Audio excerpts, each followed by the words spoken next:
What's going on, guys, and welcome back to another Reddit video here on the Life Stories channel. My name is Dylan, and today we're going to be looking at some stories from the subreddit Entitled Parents. So sit back, relax and enjoy the show. Entitled Lady Hates the Store Setup. This happened about 10 years ago and it makes me giggle whenever I remember it to this day. Context. I used to work at a big pet store where the pets go when I was at college. I was a dog trainer, but a lot of my responsibilities still included regular store stuff, like stocking, cleaning and running the register. Also, the store had just finished being remodeled, so some of the stuff was in a different place. I was running the register during a pretty easy day and not many people were coming in, but not empty enough to get bored. Fellow retailers, you'll recognise this as the sweet spot, when your days fly by without giving you an aneurysm. Cue in our cast. Me is me, EP is the crazy lady with a poodle and a baby, CW's co-worker, NF is nice family, mum, dad and child, CK is the crazy kid, not the entitled parents child but the nice family's child, and MG is the store manager. EP comes to the register completely empty-handed. This is absolutely ridiculous. Me. What is mum, what's the problem? EP. I've come here every week with my dog and I love walking in, grabbing what I need and walking out. But for some bloomin' reason you decided to move everything. Me. I'm really sorry mum, the store's been remodelled recently and we did move some of the stuff around. What are you looking for? I'd be glad to help you find it so you know where it is next time. EP. Do you even have to ask? Of course I get X-branded food for my baby. The funny thing is that X-branded was one of the things that didn't get moved in the remodel. Me. Actually, that brand is in the same spot, would you like me to get it for you? EP silently walks away without saying a word.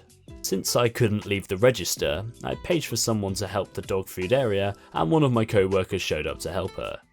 In what felt like 30 seconds, he came straight for me and said, "That lady wants you to help her." Me. Why me? CW. I'm not sure, she just said that she wanted the brown girl at the front. Yes, I happen to be Mexican and CW stayed at the register and I walk over there and find her huffing and puffing. EP. Why didn't you come and get it like you said you would? Me. I'm sorry mum, I asked you if you wanted help and since you just walked away silently, I didn't think you wanted the help. I did a page for CW to come help you if you needed it. EP. I'm looking at this shelf that you apparently didn't change and I can't find the flavour I want. She wanted turkey or something. Me. Well mum, X brand doesn't carry a turkey brand, but Y brand does. The brands were next to each other on the shelf. EP. This is it, why did you guys move it? Funnily enough again, also not one of the brands that was moved in the remodel. Me. This whole section didn't move mum, it's always been shelved this way. Maybe you were just looking at it in the wrong spot? Either way, I'm here and I can take this to the front for you if you need any help. I offered this, seeing the baby starting to cry. Shortly after the baby started to cry, her poodle started to bark and I figured she'd rather calm them down without worrying about carrying a bag of dog food. EP. No, I don't need your help if all you're going to do is argue with me. I take the cue and I walk away. She said she didn't need my help, right? Nah. I get a couple of aisles back down towards the register when I see a family with a 9-year-old boy picking out toys for their new puppy. The mum of that family flags me down and asks where the Kongs are. If you don't know what a Kong is and you have a puppy with chewing problems, Google it and buy one. They're a revelation. And I told her where they are. MNF. That lady over there sounds a little crazy. Me. For some reason still on the good customer service train. Having a puppy and a baby can be stressful. I'm not too worried about it. DNF. That's why we waited until CK was 9 to get one. We had a few laughs and I talked to them about training and sold them on a class, cha-ching, and went back to the register. The store had a policy, when you buy a class for a puppy you get a booklet with coupons for all the necessities. Now EP gets in line at the register right behind NF. Since NF was buying a class and all the other fixings for the new puppy, I went ahead and pulled out the booklet before ringing them up so they could use some of the coupons. They ended up saving a ton, somewhere along the lines of $75. They spend at least $500 with my class and all the other stuff they got. NF was still hanging around by the register whilst I was ringing EP up. It sounded like they were making arrangements to move their truck closer to the entrance to load everything up. EP, where's my coupon? Me, Mom, those are reserved for people who buy a training class for their new puppy. If you're interested, I'm one of the dog trainers. She cuts me off. EP, I'm not buying a stupid class for you to spend an hour playing with my dog for free. Give me the coupons now. No matter how much I tried to explain it, she wouldn't budge and wanted the damn coupons. I called in my manager to see how we could deal with the situation. MG, sorry Mum, the coupons are only for training classes, but OP here is one of our dog trainers, and she cut him off too. EP, first you move my stuff around, now you're preventing me from wanting to shop here at all. I am a customer and this is insane. She continues to yell obscenities at full power whilst holding her baby. And you guessed it, the baby and the poodle started singing the song of their people once more. NF was still there watching the show. Without any of us grown-ups noticing, the CK walked over to the EP and straight out kicked her in the shin. It took so much for me not to laugh at the top of my lungs. EP, what the hell, this monster attacked me and my baby, arrest them. Me, sorry Mum, we don't have any police officers on staff. I get that that was bad service, but it felt so good to say it. NF starts bursting up laughing, CK included, and the EP walked out in disbelief. My favourite part of this is when I asked CK on his way out why he kicked EP, he said, that lady was crazy, and crazy people require crazy solutions. NF Mum and Dad patted him on the back and walked out. They became regulars and their puppy ended up getting the Puppy Victorian title. Well, the crazy kids, some heroes don't wear capes, the future protector of the innocent civilians from the evil Karens of the world. Entitled mother yells at my friends for being gay. Okay, so this happened. I posted something about an incident months ago with the same entitled mother. I'm not sure if I'm alive, in a coma, or hallucinated the whole thing. Real quick, the cast consists of me, Glitchy is my bestest friend, F for my weird friend, Tiny is my weird friend's boyfriend, and they're gay. Entitled mother is still the same entitled mum as last time, NK is the nice kid, and the EB is the entitled brat of a cousin. So school ends pretty early where I'm from, and so a group of all my friends gather at a local park that's walking distance from the school. It's nice, we know a lot of people, and Tiny and I go to the playground for no reason other than being able to. This particular day, however, F decided to stick around with Tiny, so I was alone. The rest of our friendship group was out talking, or whatever weird stuff they do when no one is watching, it doesn't matter. Tiny and F were just sitting on a bench snuggling. It's cute really. Tiny is really small and F is taller. The entitled mother saw the two and started talking to her niece about who knows what. NK then ran over to Tiny because apparently that kid knows all the people in the high school. The entitled mother yanked him back and loudly started shouting about them being gay and it being wrong. Tiny and F were right next to this lady. You could see the distress in Tiny's eyes. The rest of our group comes over and EP walks over to them just as myself did and warns them about the two insert homophobic slur here on the beach. Now you might not know this, but 90% of my friends group is gay. Entitled mother had stopped shouting at least. Miss, those two are our friends.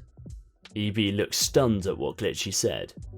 She was about to go off at him until entitled mother stomped over. Glitchy already hates this lady, but I don't think she got that from last time she was insulting him.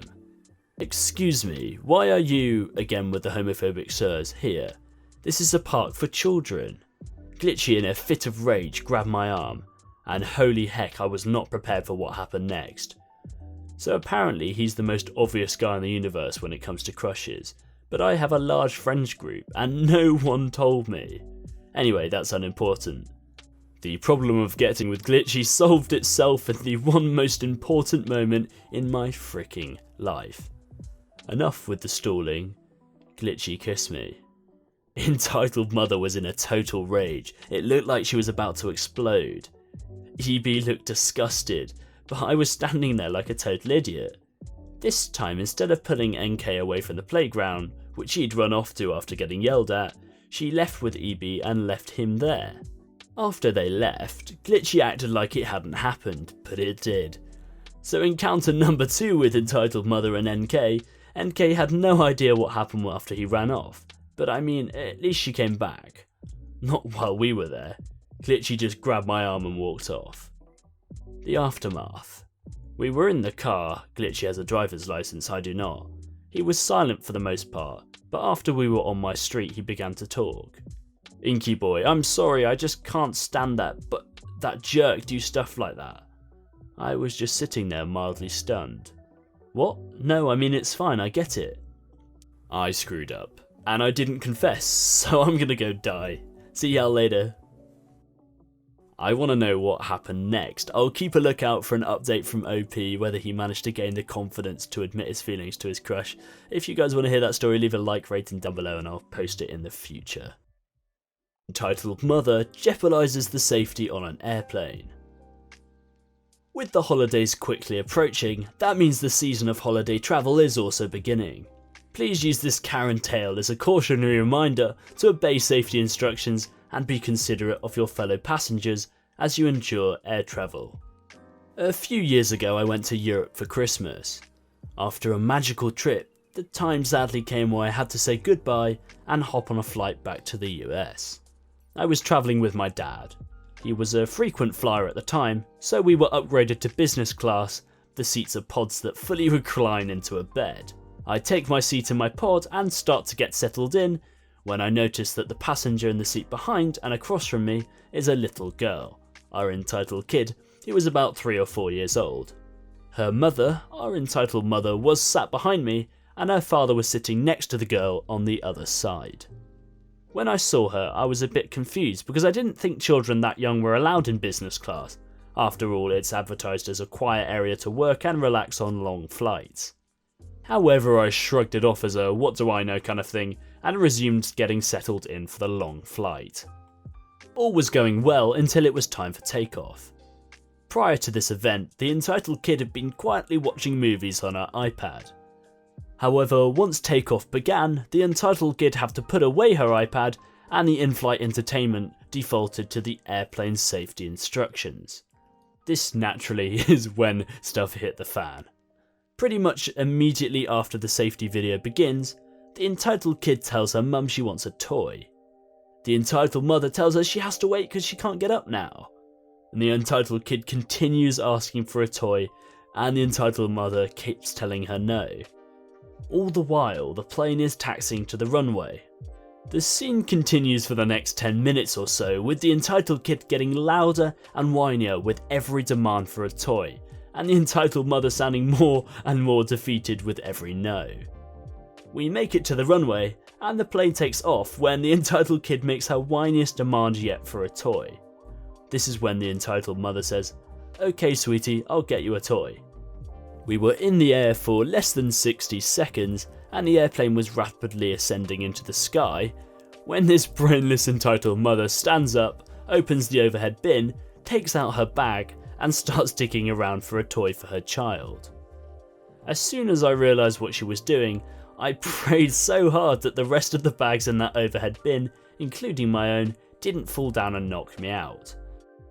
Obviously, none of the flight attendants got up to confront her because it was too dangerous, but one of them, however, must have called the cockpit because shortly after EM got up, the captain made a very angry yet diplomatic announcement reminding everyone to please remain seated with their seatbelts fastened during takeoff for their safety and the safety for others. Fortunately, no one got hurt. Entitled mother sat back down and the plane reached cruising altitude and the safety was no longer an issue. Whilst my life was no longer in danger, it was not the end of my dealing with entitled kid. For the rest of the flight, EK's brainless parents allowed her to run up and down the aisles of business class and make as much noise as she wanted. It was a 9-hour flight and I didn't get any sleep thanks to EK. After that, I had a 2-hour layover followed by a 2.5-hour connecting flight back to my hometown, so I was cranky and exhausted by the time I finally got home. If the rules about children being young allowed in business class haven't changed by now, this story is a wonderful example of why they should. Moral of the story: if you're travelling with small children, be prepared. Have everything they could possibly need in a carry-on bag that you can fit under the seat in front of you. Don't leave it in the overhead and risk your own safety and the safety of those around you when your kid starts throwing a tantrum. Thanks for reading. Well, sometimes I think that flight crews should have tranquilizer darts for kids who won't stay in their seats and entitled parents who are causing a genuine problem. It would also be useful for flight crew who abuse their authority. Well guys, that's the end of today's video. If you guys did enjoy, leave a like rating down below, and I'll see you all in the next video. Goodbye.